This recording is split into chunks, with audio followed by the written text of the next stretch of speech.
My name is Ashella. Ursula. Ursula.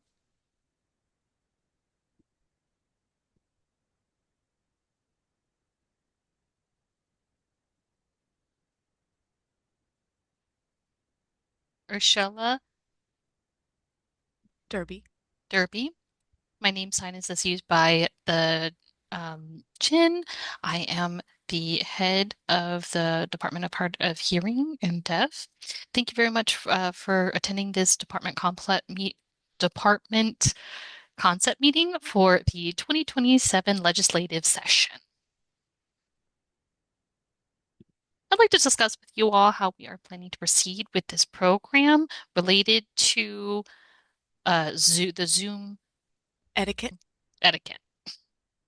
I've got combo interpreters joining us, so thank you for joining us today. They will be switching off, which means that it might confuse the audience. If you're joining right now, if you're not sure who is deaf and hearing, we'll have to see. We might have some blind people joining today as well. So we are going to ask everyone to please keep yourself muted for the duration of this meeting. So Mike's muted, please. I do plan to pull up a test. So you can come on and turn on your videos to test just to see if your camera is working. But when we get close to the end of this program, you will have the opportunity to come on camera to sign or voice your questions, and will have interpreters available for you to voice or to sign. Okay, so for now, make sure that your cameras are angled so that we can see you signing when you do come on, and make sure that you come off mute so we know who is speaking. And when you are on the screen, make sure to look at the camera for eye contact. Make sure you sign within the boundaries of your camera screen. I will introduce myself. I'm a black deaf woman with glasses, gray hair that is in an updo, a black jacket, and I have an ID tag on over a brown shirt. That is my physical description. At this time, I will state my name for the record, depending on who is watching this meeting, and to make it more accessible.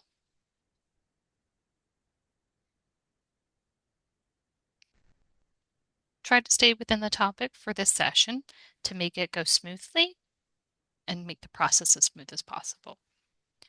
You can raise your hand for clarification. And if you look on the bottom of your screen, you will see the icon there in order to raise your hand. If you click on reactions, you will see the raise your hand option, and you can do that way. If you have any issues, you can also comment in the chat. Now that I am done describing our Zoom etiquette for this meeting, I'm going to turn it over to Diamond. Excuse me, sorry. Make sure that you also keep your cameras off while others are speaking, and I will make sure to keep my camera off. Good afternoon, everyone. I will be using my voice today. My name is Diamond Halliburton. I'm a Black woman with black rimmed glasses, long black hair, and a white headband. And I will now pass it over to our outreach interpreter manager, Tania Brown.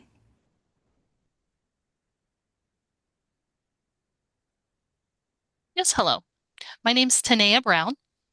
My sign name looks like this, a 5, 2, and 9.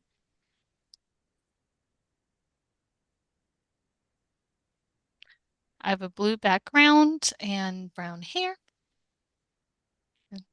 and a blue shirt. Thank you, Tania. Okay, so I just want to go over the agenda briefly for today. We I think we have someone unmuted, no problem. Okay, awesome. So just to go over the agenda briefly, we have our welcome to our presentation this afternoon. Thank you for joining us. We're going to go over our mission, our vision, our purpose, a problem statement, and the current challenges that deafblind, and hard of hearing are facing today.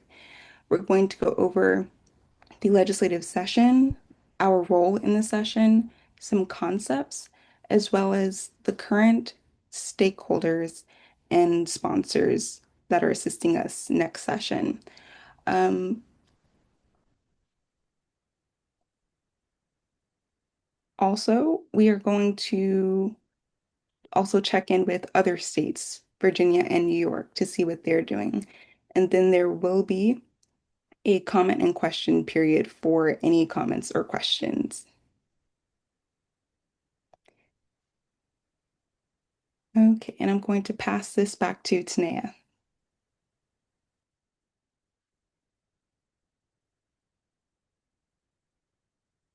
Yes, hello again.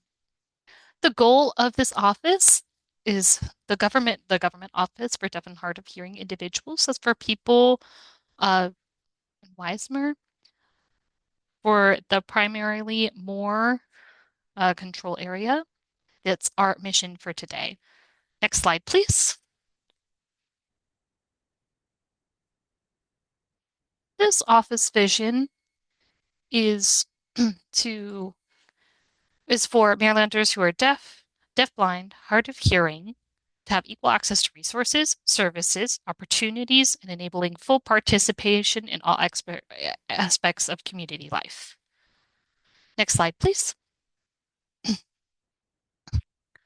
intention for us is to improve communication access, language equity for the blind, and accessibility for deaf-blind, hard of hearing Marylanders who interact with state agencies, local governments, healthcare providers, and public-facing programs. That is our goals, this office's goal, the purpose. I believe that I am now passing it over to Diamond. Oh, sorry. I mean, Rochella.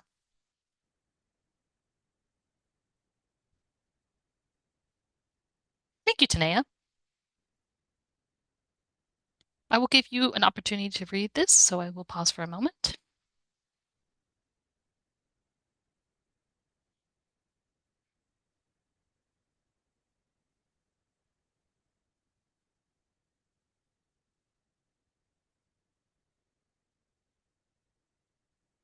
Problem statement.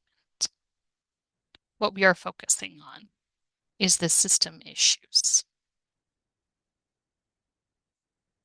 And we are not alone. The outcome alone is not the problem. We have to define the problem. And that is the problem statement that we have is deafblind, and hard of hearing Marylanders continue to experience barriers in accessing government services, state agencies, emergency communication, and public programs as well. This shows the limits and the need for us to implement responsible measures in order to help break these barriers down. We want to see successful communication or effective communication and equity. Equitable access to communication that is available to our Marylander residents. Maryland happens to lack a statewide approach for communications with deafblind, and hard of hearing individuals, and that creates barriers.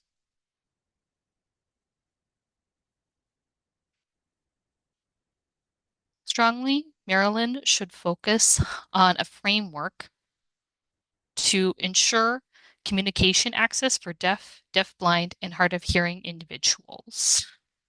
An approach and a system that will make consistent communication and to avoid barriers, especially for high-risk people and people in emergency situations without access to government services. We need to make sure that they can fully participate in civic life. That's the reason why we have this problem statement here. For successful communication and access. Thank you.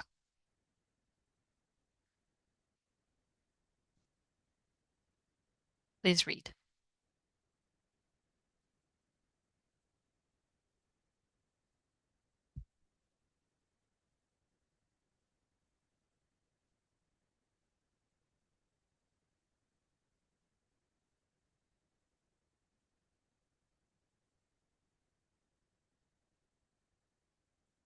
This list here is our current challenges.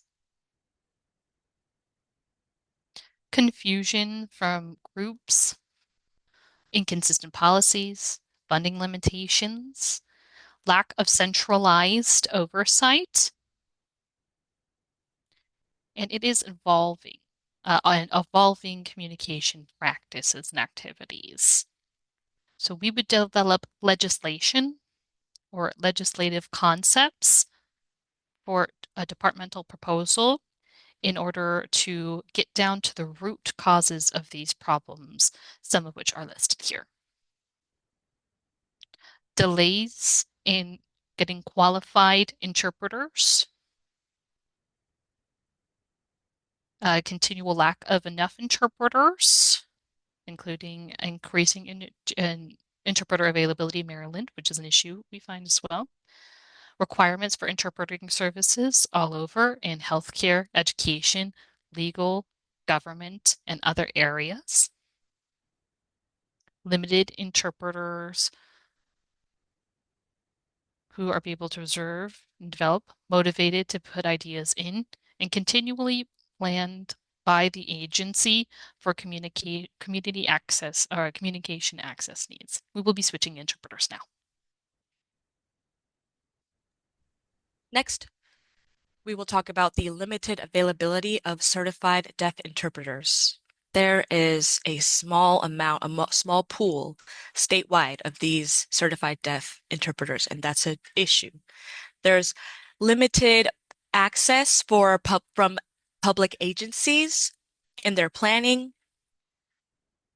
Those who know what CDIs need, there's not much access, and limited funding for CDI services as well, which must means that they are not acknowledged as certified deaf interpreters or recognized.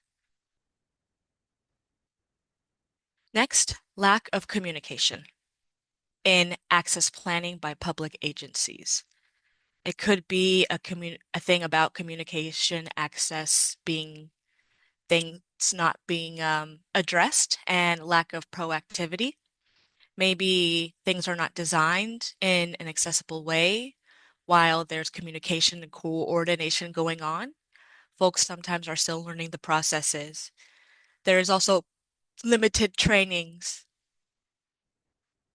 as well, and that's considered non uh, not inconsistent use of accessible technology. And that is the next topic. Agencies use different platforms, different tools, different communication systems without thinking of the bigger picture of accessibility, to our disappointment. So that is something we do need to review and have a clear guideline on how our technology use, procurement, and implementation can look like. These two things are important to mention. And lack of proper testings and evaluations. There are also budget constraints being faced, which causes a challenge with our budget. Our current efforts are how do we keep up with technology currently? We also have limited accountability to data collection, which our office continues to reach out to gain data points. It's very important. It's important to know what's happening out there in our community. We notice limited report requirements from agency service providers, help to get data is really challenging these measures on compliance. It is effective to these accessibility efforts. Next, we have ASL access to statewide websites and materials. Most state information is developed in written English. Then the material is translated into ASL. The best time to plan and use these resources for ASL use is not being considered. And some statewide standards should be in ASL to be accessible for the community. Next, a development of pro-tactile haptics and social haptic communication services. This definitely is a very niche, small field. There is limited training opportunities, limited professional development programs for that, and the awareness of agencies to about deafblind and their communication needs in the community because ASL is not a one-size-fit-all language. Thank you.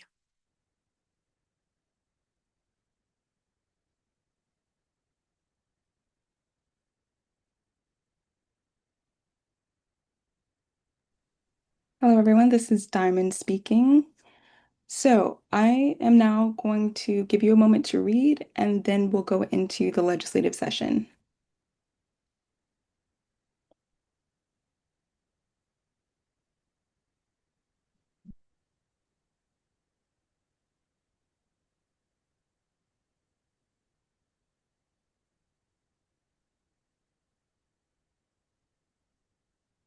Okay, the legislative session is 90 days.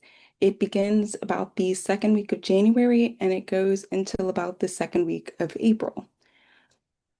Bills are introduced by senators and delegates, and they are assigned to committees based on the topics.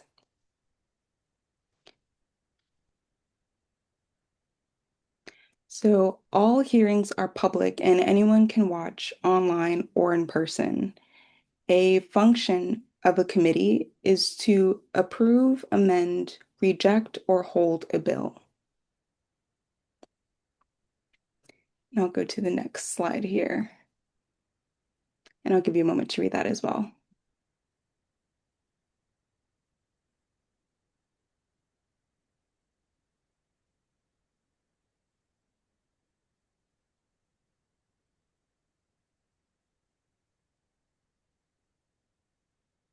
Okay, so bills that are favorable are debated and voted on by the full chamber, then move on to the next chamber for a similar process. If different versions of a bill are passed, the Senate and House come together for a final decision.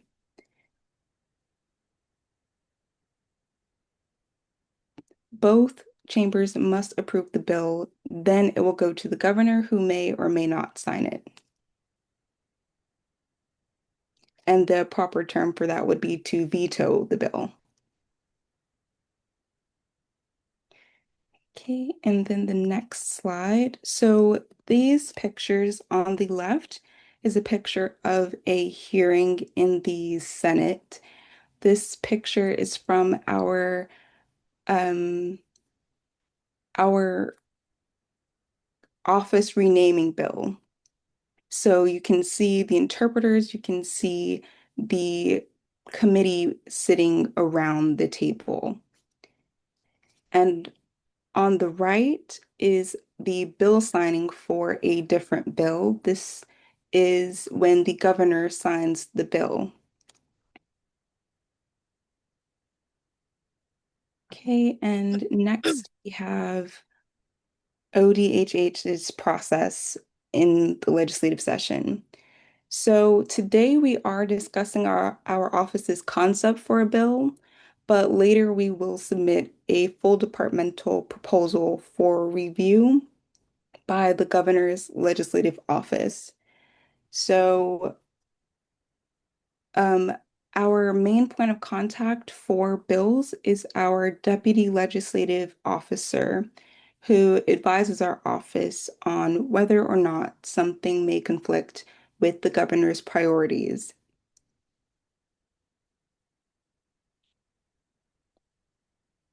So our office isn't moving forward with bills alone. We have to get approval from several different sources.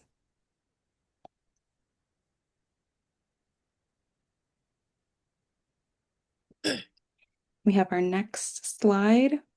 I'll give you just 1 second to read that.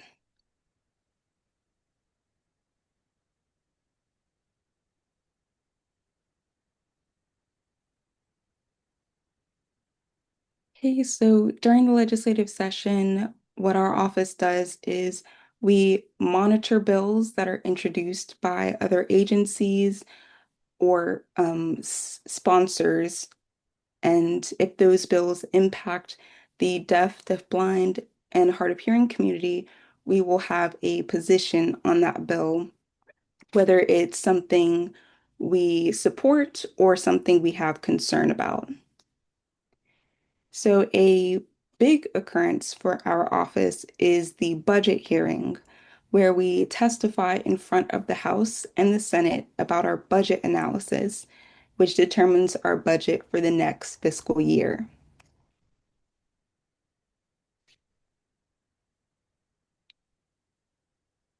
And I'll move on to the next slide, which is just a continuation. So, our office, as I stated before, we monitor, testify, and write letters for bills proposed during the legislative session.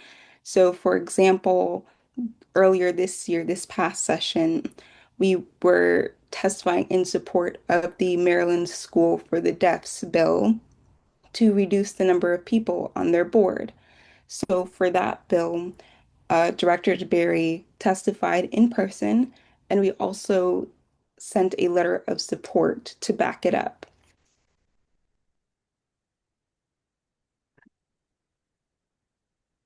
The next slide. So now I'll give you a moment to read.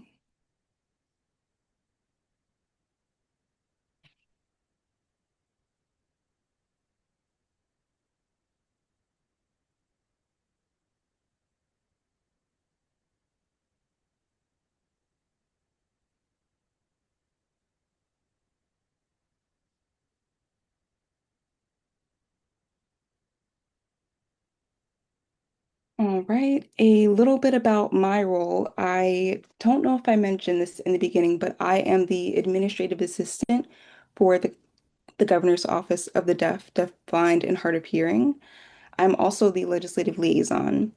So, as a legislative liaison, I keep the office informed of bills and communicate with sponsors and stakeholders throughout the session. I also help to write testimonies and prepare hearing materials. So anything that may have to do with the bill, if the Senate or delegates have questions, I help prepare the materials that will help whoever's testifying support themselves in that conversation. All right, and these are just some bills that passed in the last session, and I'll give you a moment to read these.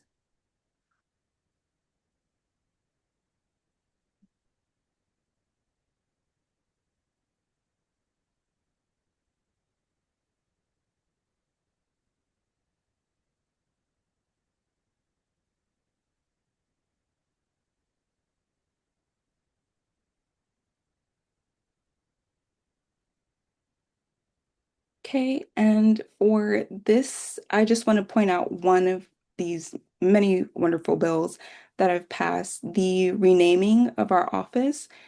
So our office will officially be renamed effective October 1st of this year, and we will officially name as the Governor's Office of the Deaf, Deafblind, and Hard of Hearing.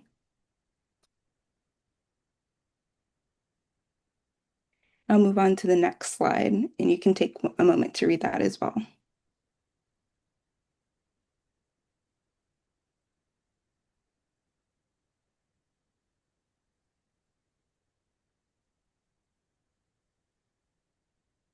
This slide is the proposed legislative concepts for the 2027 legislative session. And just to make sure you fully understand what we mean by legislative concept, this is the informal idea behind a departmental bill before the formal proposal. So really, these are ideas that are not fully formed, but that we want to submit to the governor's legislative office just to get an idea of if it's something we can do in the next legislative session. So they are not complete, and we would love any feedback you may have. So the three are Deaf Awareness Month, a language service fund, and a deaf-blind centered bill featuring the support service providers.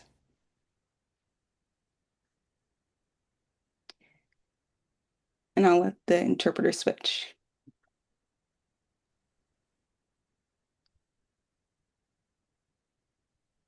Okay, and the next slide here is Deaf Awareness Month. So Deaf Awareness Month is recognized nationally, but we would like to recognize it permanently at the state level. Right now, we have to submit a proclamation request to the governor's office every year to officially proclaim it as Deaf Awareness Month. So, since this year is the 25th anniversary of the office's founding, we'd like to build on that milestone and do something great, which would be a permanent Deaf Awareness Month. The next slide, we have a language service fund.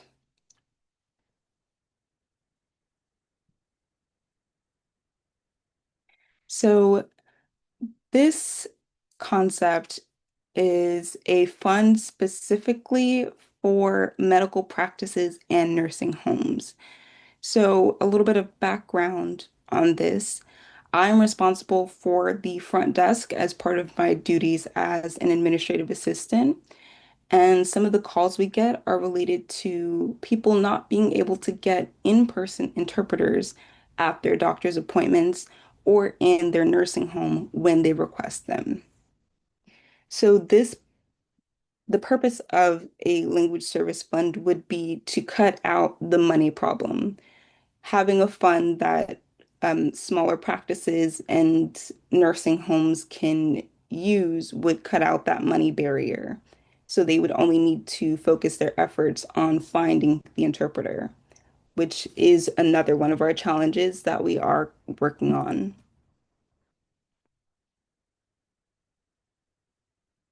Okay, and next slide is the support service providers.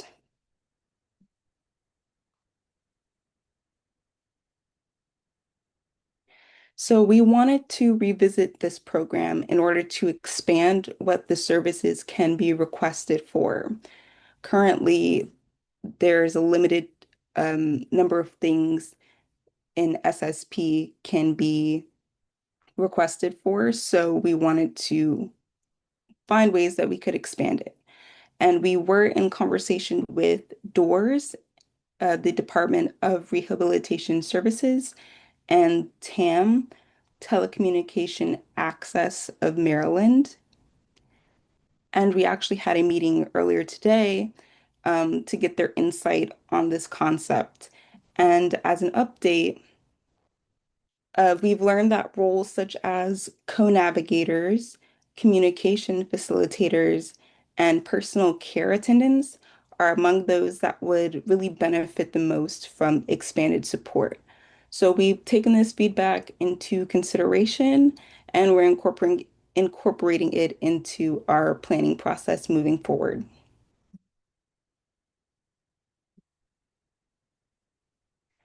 And next slide. So this is, and I'll give you a moment to read. Um,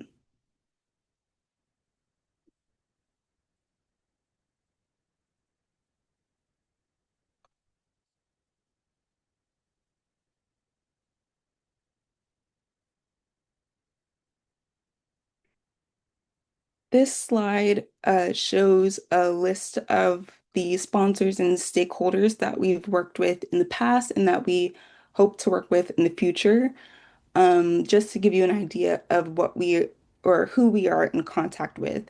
And we're absolutely open to collaborating with others. And if you have any suggestions, we'd be happy to hear them. So I'm going to go ahead and read the list just so we have that. For everyone to see and hear. So for the sponsors, we have Senator King, Senator Brooks, Senator Washington, Senator Zucker, Delegate Bagnall, Delegate Kaufman, and Delegate Bandari.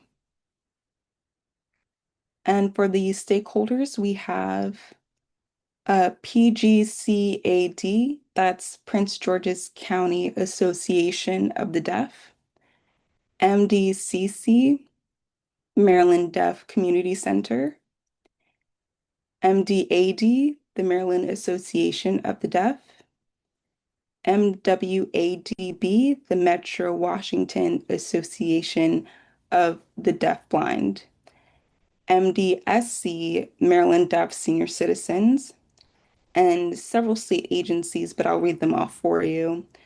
The Maryland Department of Labor, the Maryland Department of Disabilities, Maryland Department of Health,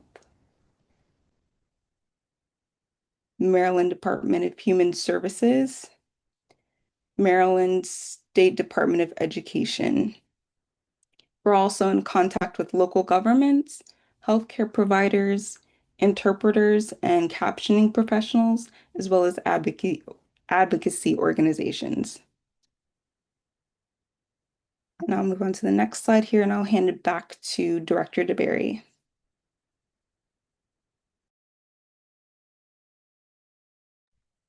Wonderful, thank you.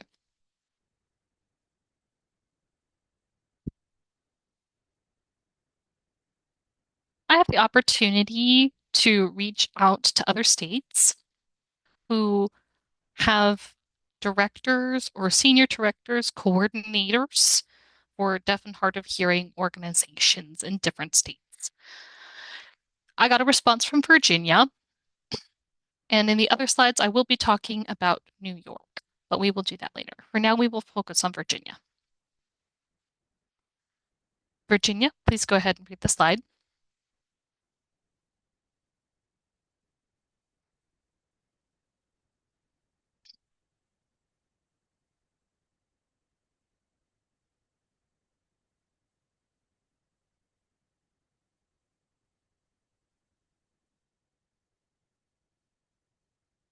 Okay. I will now explain the 3 points here. For the proposal for legislative session 2027, the current language that the Virginia law has states that it is outdated and has impacted Maryland individuals, deaf and hard of hearing individuals. This language is outdated. It is quite old language that they have and terminology that is no longer um, consistent with our understanding of the community and our preferences for our actions. This is important because we need to foster respect and inclusion and to make sure that the law reflects the current community and technology. Parallel with state policy and current accessibility standards and assistance. Second, making support programs or SSPs and CNs And if you don't know what that means, an SSP is a support service provider. CN is a co-navigator. So mentor programs should be set up, deaf mentor programs for permanency. CSPs support deafblind individuals to access the information in the environment around them, and co-navigators do daily activities and help them participate in community life. If deaf mentorship programs are set up, it means you get supports with family, children, language development, awareness, and communication support. This helps the long-term consistency and stability of these programs, preventing services being reduced or eliminated in the future budget cycles. Providing definite efficiency of planning for families who depend on these sorts of supports that we have here and services. We want this to become permanent. Third, reframing the Virginia relay and equipment distribution. Virginia Relay has a distribution program for tactile services, traditionally used with telecom communications technology, meaning you can make calls to different people in different ways through smartphones, through tablets, through video calls, texting or text messages, real-time text, so real-time text uh, transliteration services, video relay service, or VRS, captioning technology, and other digital communication technologies. This is important because we need a continuous program to coordinate these technology changes as it changes. Currently, we need to make this accessible to people who are currently using these technologies to continue their independence, um, employment, education, and emergency communication. We need to remember communication is not simple. It's not only about using a telephone. This proposal updates the state's program to support technology for people who are using it as they use it now and as they will use it in the future. That is what perspectives we got from Virginia. Now I will be passing this to Tanea, who will discuss more about these concepts and what concepts we have learned from New York and we plan to incorporate for the 2027 session. Thank you.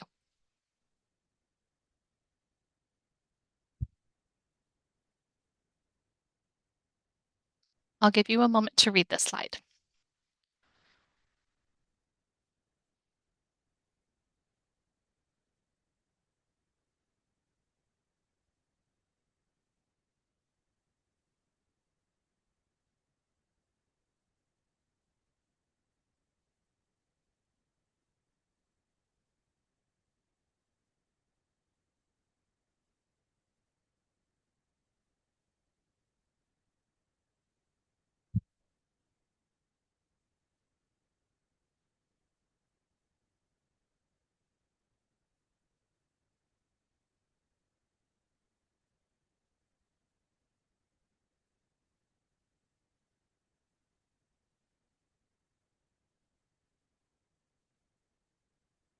All right, you'll see two different categories here.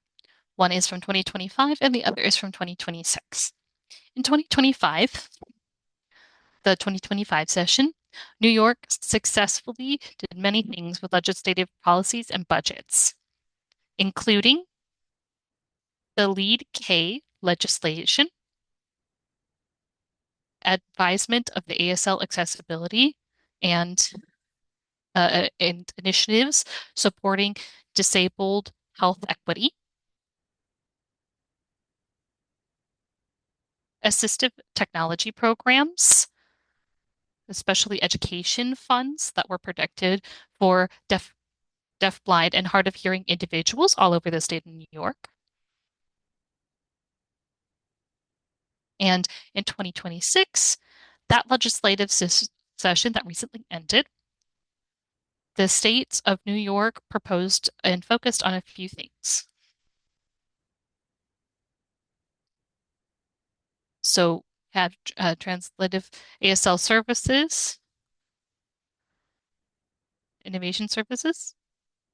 DEADK was established and started and was implemented. Sorry, they started implementation. An interpreter work group focusing on assistive technology programs and services for deaf, deafblind, and hard of hearing individuals. And those two categories were, that's what those two sessions looked like. All right, thank you.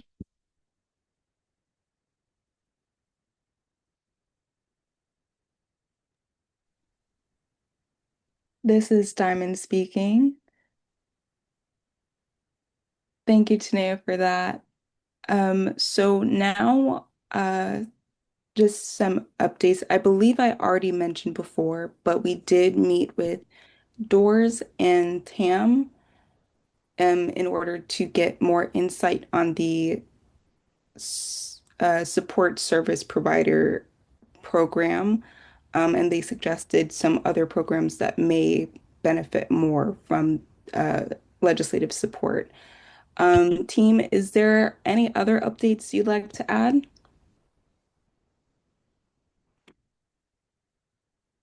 And the interpreters are switching.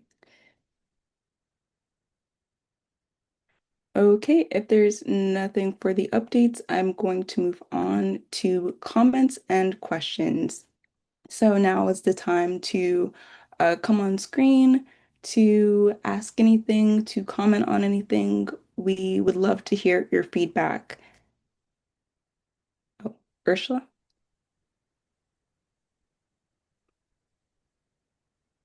So if we don't mind to roll back a slide, please. So updates. Um, I wanted to share with you what I've learned actually just recently that was just shared with me this week about what was proposed for the legislative session for 2027.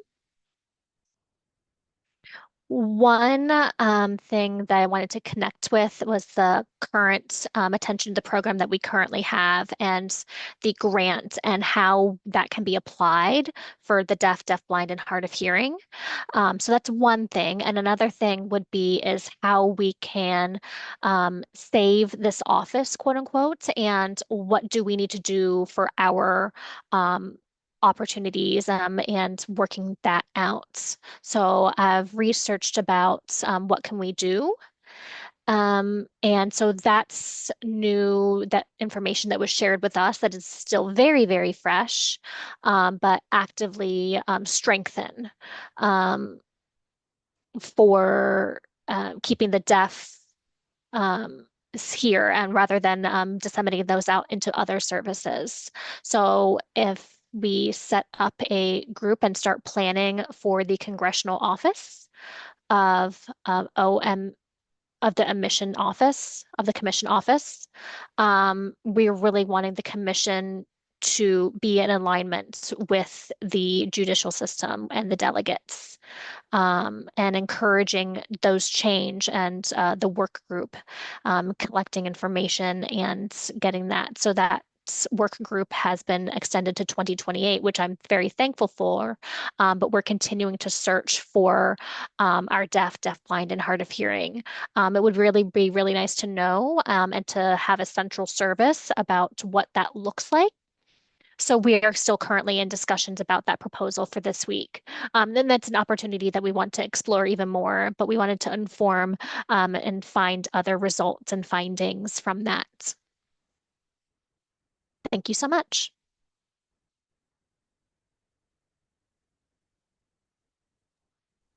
Okay, Diamond speaking. Now would be the time for comments and questions. You can come on camera, or if you'd like, you can add your comment or question in the chat. We'd be happy to hear anything.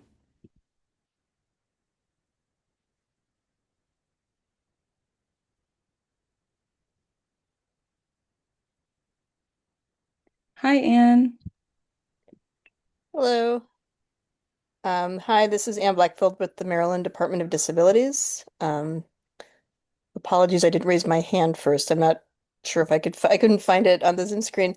I did want to ask Director DeBerry just a follow-up question about what she just said.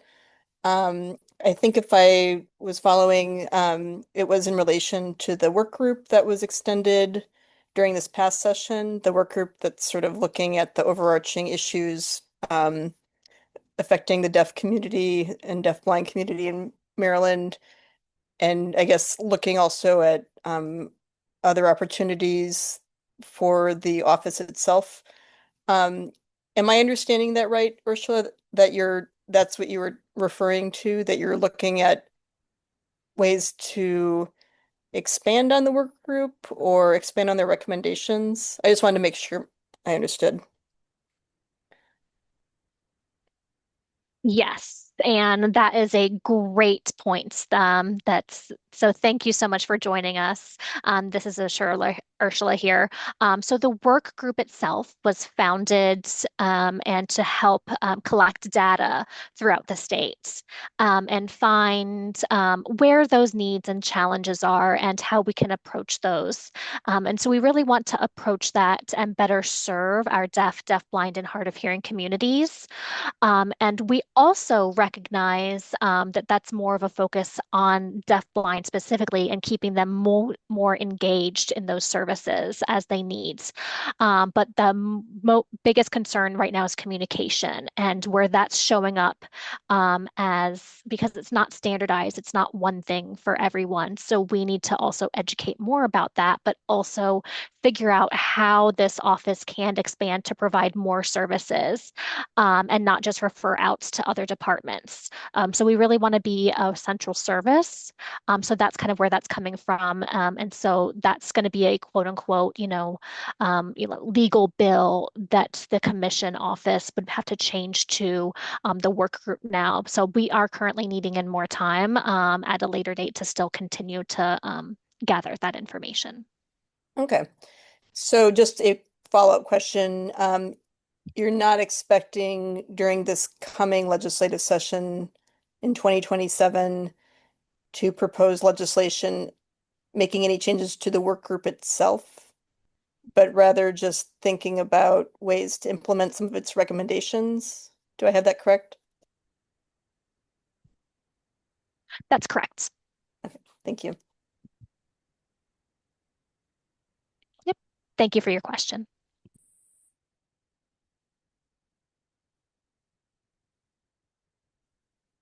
Was there any other questions or comments? Anything that you guys have noticed? Anything I can clarify?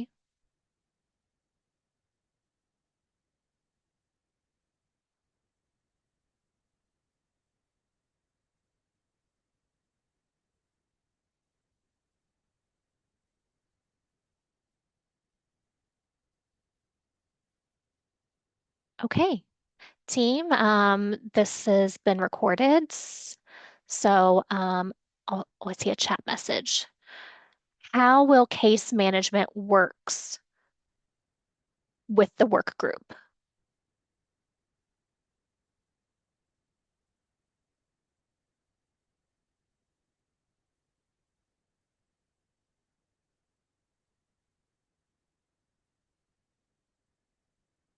Okay, so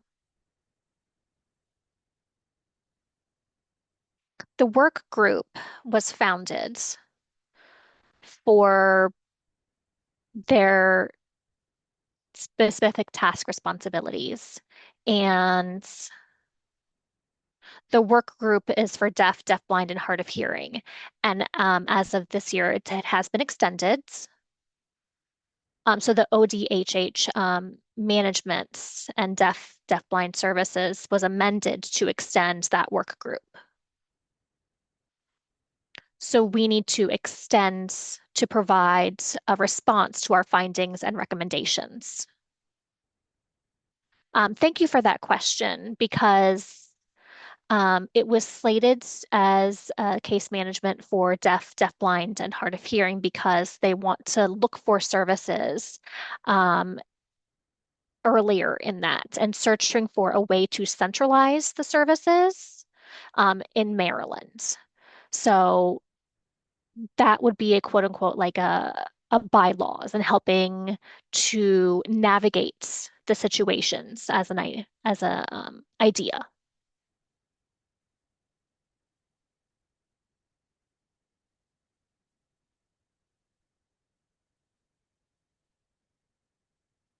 Were there any other questions or concerns?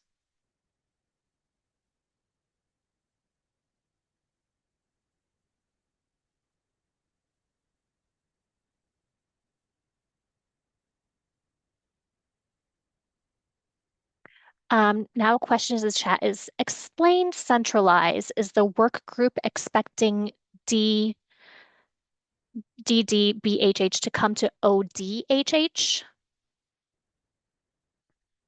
So the centralization, it's so the work group is expected to DDBHH to come to ODHH. Do you mind expanding on that a little bit more? What you mean by that?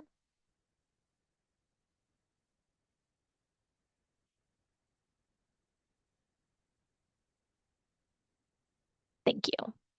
And Michelle's saying yes, dot, dot, dot in the chat.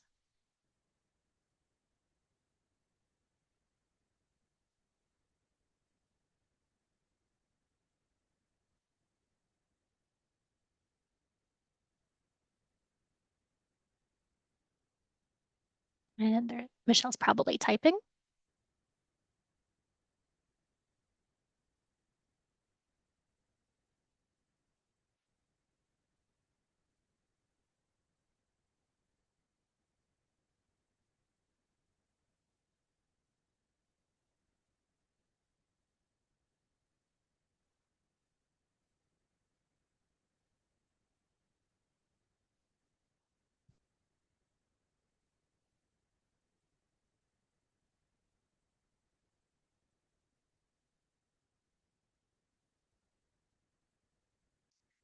Okay, so the question in the chat, suppose if D DDBHH person needs something out in Garrett County, is the work group thinking that the person should come to ODHH?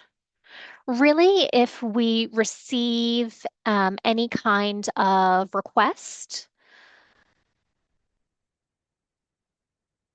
we would first check and then connect. So we still do our part, what we're doing now, as we continue to do. So, and that would be either referring, connecting, educating. That's the same. That has not changed. And the work group is aware. So that is within our role. We are not changing that. So we are still gathering that, but the information, so there is like a calendar spreadsheet that people who contact our office and how we manage those situations. So what some of the challenges are is how do we help future in the future resolve this? So there's a number of challenges and not necessarily naming names, but there are some situations.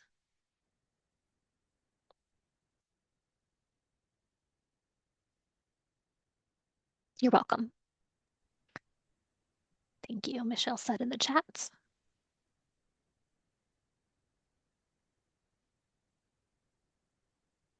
This is Anne Blackfield again. Could I ask a follow-up question? Sure. Um, just following up on the question from the last commenter, I want to make sure that I understand as well. When you're talking about wanting to centralize more services within ODHH or ODDBHH, as it will be known, Are you talking about making it more of a one-stop for people to reach out and request supports? Um, as you said, rather than having to then refer people back out to other agencies, um, rather than when you're talking about centralization, not being the direct provider or not expecting people to literally have to come to your office or anything, correct, for services?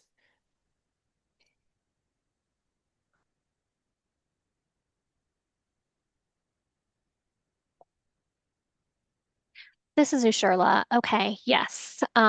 So the concern that was brought to our attention this week is connecting to our deaf, blind, and hard of hearing. They don't feel the connection with some of those services because they're referring out to maybe those don't sign, or maybe they're not aware of different technological supports that we could provide. Mhm. And the communication has been really challenging for them. And so I didn't mean to say that our, is going to be a one-stop shop. They would not come here necessarily, but we, want to work with the entire state of Maryland. So, but that's where we want to have that central information hub here. So those services that we can provide for all of our deaf, blind, and hard of hearing individuals, that's where they would be looking for. And so that we can bring them together. Okay. Thank you for the clarification.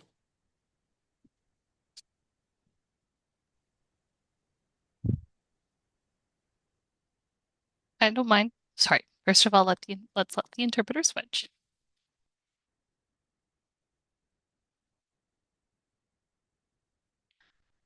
I honestly don't mind following up with the two of us one-on-one, or if more people want to join a follow-up discussion on that so we can get deeper into it, I'd be happy to hear from you as well and to explore avenues of what we're going to do for this. Some strategies we are going to have some strategic planning for which programs that we have, where they will be drawing from, and that is important to continue that discussion. So definitely, if you would like to, reach out to me for a follow-up on that topic after this meeting. And yes, I will make sure that this video is available to you all.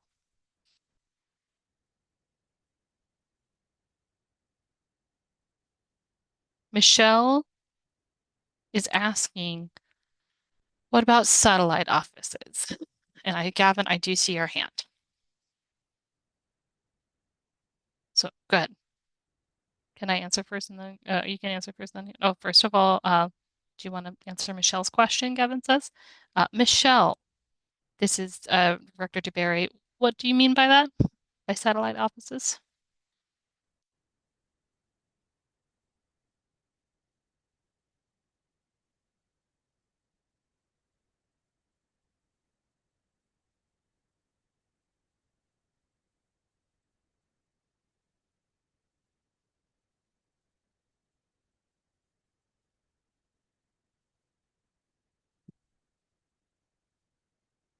Okay, Gavin, we will have you go ahead and proceed.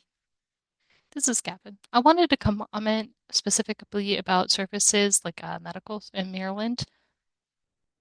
So Emin was explaining about supporting medical providers who can't afford interpreting services, correct? Is that the concept that was happening with that update? Diamond here. Yes, that was the concept. Okay, so my question to you on that would be, I know that under the ADA, there are requirements for different groups to have different responsibilities as far as providing services for accessibility.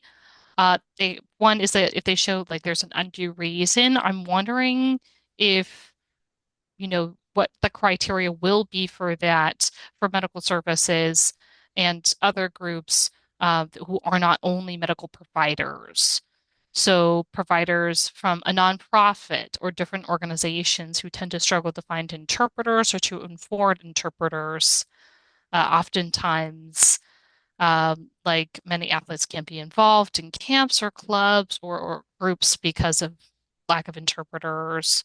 So I'm wondering if we centralize, if under the centralized system with referrals to organizations, I'm curious how that kind of service would look like in the future. Would it be specific or and specialized, or would we be able to apply that to other services as well? Thank you, Gavin, for that.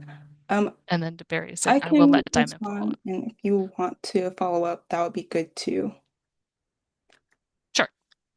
So thank you again for your question. In my experience as a legislative liaison, it's only been 2 years, but what I've been hearing is to start small. So absolutely, we would love to be able to support anyone, any organization financially for language services. But at this moment in time, what I have personally been seeing from the calls we get to our office, I do believe that having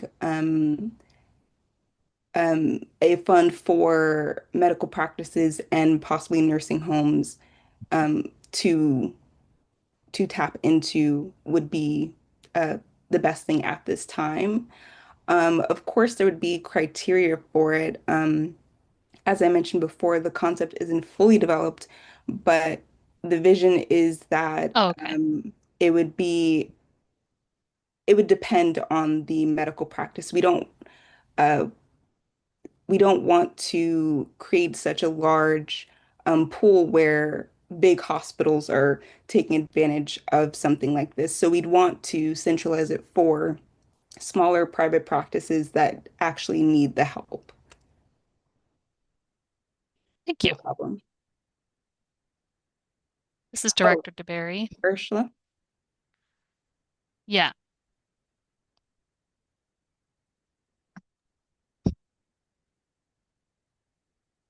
we'll go ahead and have Carolyn Boykins go first, and then I will start.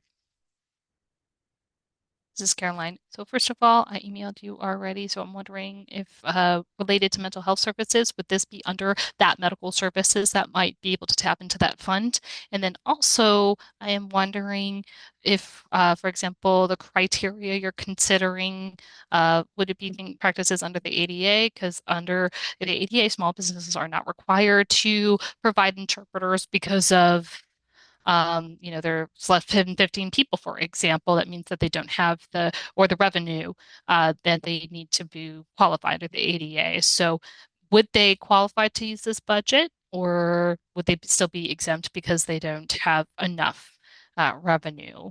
So I'm just throwing that out there because I've recognized that many people struggle with receiving support from small businesses like small medical practices or for counseling services. It's very important for people who are struggling to find psychiatrists, psychologists, and doctors and to have qualified interpreters because oftentimes there's one person in the business, which means they are not required to provide interpreters, obviously, because they do not have the funds for that. So I'm wondering if that is a criteria or not.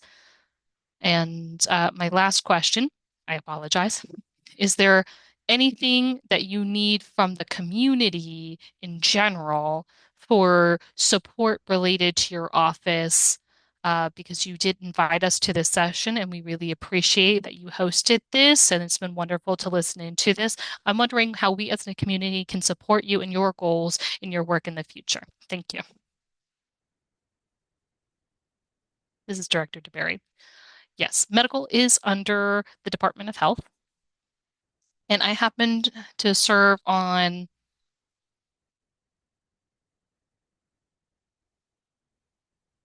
control business and business committee, INC, and under the behavioral health. So what's happened there is they did have grant funding uh, to assist with payments for interpreters there, and that would be for deafblind and deafblind, and hard of hearing individuals who require services. And they could be referred. And as for the nonprofit, and nonprofits in order to receive assistance when paying for interpreters. Kevin makes sense. Makes sense. So that is, there are some limitations to that. That is something that we are trying to revisit to see how we can provide additional support because we cannot predict the numbers and who may need additional support. But the funding is there. And we did also this year provide additional letters of references to those who, for example, are looking for interpreting agencies or schools that happen to have interpreting programs, and they want to expand the request for that grant as well. So if we need that a lot, or services that are needed, or the community would need to show the expense going on related to the grants, and so we Hmm. would need additional support for that, and the roles for and we would need letters of expectation. But as you Hmm. said, we do need your support, especially for the legislative session. We do need volunteers for this year. We do actually need more volunteers this year. And if you have opportunities with us to show up and volunteer, that would be helpful. Also, because we need to be visible, we can't hide, right? We need to show that this is important, that accessing to interpreters is important, has been a struggle. So we need to continue to educate as to why we need interpreters, Hmm. and we need Hmm. to rebuild the trust between hearing, deaf, blind, and individuals, especially deaf and deaf-blind, feel as a deaf person, as a disabled person, we can't do many things, but that's not true. We can do the same as other people can. We can work, and we need to show our abilities, that we are people who are capable as well. And we need your support from the community to join us as an ally or as a mentor, a mentee, however, but we need that so that we can continue to provide more conversations this year and to show transparency that we do plan to provide a letter with the concept for the Hmm. 2027 legislative session, what we are going to ask for. And if you don't mind looking into that, and, if they say no, push back because you are the community and you are able to provide some more support in your area. There are many things you can do. So, and we can have more conversations about those resources and what is out there that you can do. I will keep my eyes out and I'll listen in and I'll can see what people say out there. So that helps as well. This is Carolyn. Great. Thank you so much. I will follow up with the two of you regarding this and the grants that I have more Sure. questions about. Thank you so much. Thank you. Okay. Yes. Michelle, hi. There you are. I was in the wrong place and I moved to a different place. Okay. Oh, I see. So going back to oh, hold on, let me switch. Okay. I appreciate your presentation. Thank you so much. And I saw, a lot of work that's been done for the Maryland deaf and hard of hearing. But there's a lot of different issues. I guess my thoughts are that I'm still, fuzzy on the work group itself. And, has been really, really hard, and, trying to type and, use captioning on that. But the work group, I'm still wish that I wanted to see, things happen with and I know that in it's not really accessible to everyone, regardless, where they are in the states, because it's just one office for the entire state, and having some sort of case manager or something like that, that would stay, within the community or within the towns that we are at, that I don't have to come to Frederick. Boston, or that don't have to come to, or Baltimore rather, to about having like all these different satellite locations. So I guess that would mean, different case managers. If you say, oh, that's a central office, I guess there's a little bit of concern, but I think that that's kind of like opposite of what you're considering, I think. So I think maybe we need to, first, and there was a second other thing too, centralization. Can't remember. But the point was, is that, I wanted to see a lot more. Oh, okay, now I remember about the satellite offices. Yes. And, it could be just you know, like an ODHH office. Oh, okay. Sorry. Some might maybe people would go to something like once a month for a different gathering in the community, and there would be an office there, or a different office in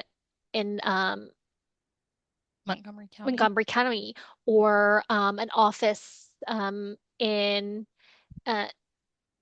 in David County. So just kind of different places that might be available in the community.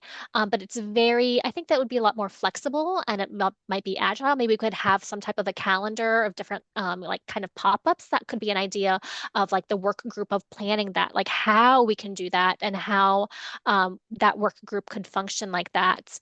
And collecting data, I mean, I don't really have any idea about the data, but these is just like little things that tips and tidbits that I wanted to add. No problem. That is why we're here today. We can't do the work alone. And I want to clarify about centralization. This place is a position where we have skills right now. Like you have the skills to be here today. All of Mhm. you are on Convo, and we have experts here. So deaf, blind, and the deaf, blind, and hard of hearing community has those skills. By centralization, we mean that you all can contact us for information, but also, as you mentioned, having satellites and things like that. I am familiar with that. The state does have regional Yes, centers, yes, yes, yes. right? So so you don't have to travel too far just in case. I mean, I think we've got three here, so that's Hmm. just a short drive for them. And what I would like to do is I would like to share this video and clip it with our chair of the Oh, group. still? And yes, yeah, Hmm. yeah, still for now. And then we can use that to start a meeting. Hmm. Hmm. Like today, we arrived with the deaf, blind, and hard of hearing, and we can move forward with others. But I think it's important to share that information. We can't just ignore that. We need to recognize it, and our recommendations. And we need to get our recommendations responded to. So I can share the link where you can see the first recommendation to the General Assembly, and it's important for them to know what was mentioned in those Mm. responses. Hmm. But I appreciate that comment, and because this is a large state, and being there for every being one office for everyone is impossible, but we can have meetings. We can have a hybrid model where we do Zoom as well as in person. We can have people join online. We can have people be able to come in person. So we will be doing our best with that, yes. But I do like that idea, so thank you for Yeah, bringing that and I here. think, with the regionalities, but that satellite thing, if I we're like it. talking about um if you're meeting the person or not, not all people have that kind of have the capabilities for Zoom, and sometimes people, technology in Yes, general exactly. can make people pretty aggravated. But I think, if there's, some people are not comfortable with technology at all, so kind of figuring that out and navigating that. But thank you Okay, so much. thank you. Oh my gosh. Okay. Okay. Oh, there we go. Oh, no, not that. Right. Now it seems that we can end our program. Do we have anything else up, Diamond? Yes, go ahead. I will pass it to you. Hi, this is Diamond speaking. We just have one last slide just to make sure everyone's in the loop about the timeline. Let me see here.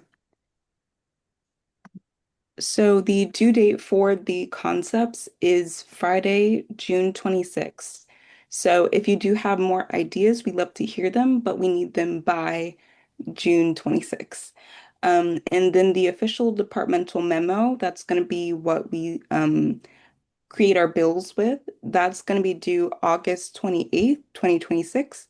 So fingers crossed, our bills, our concepts are approved, then we'll be able to move on to that. But again, thank you everyone for joining us today. I just have this last slide. Um, Thank you for joining us. Thank you for taking time out of your evening. I hope you have a safe and wonderful weekend. And thank you, Convo interpreters.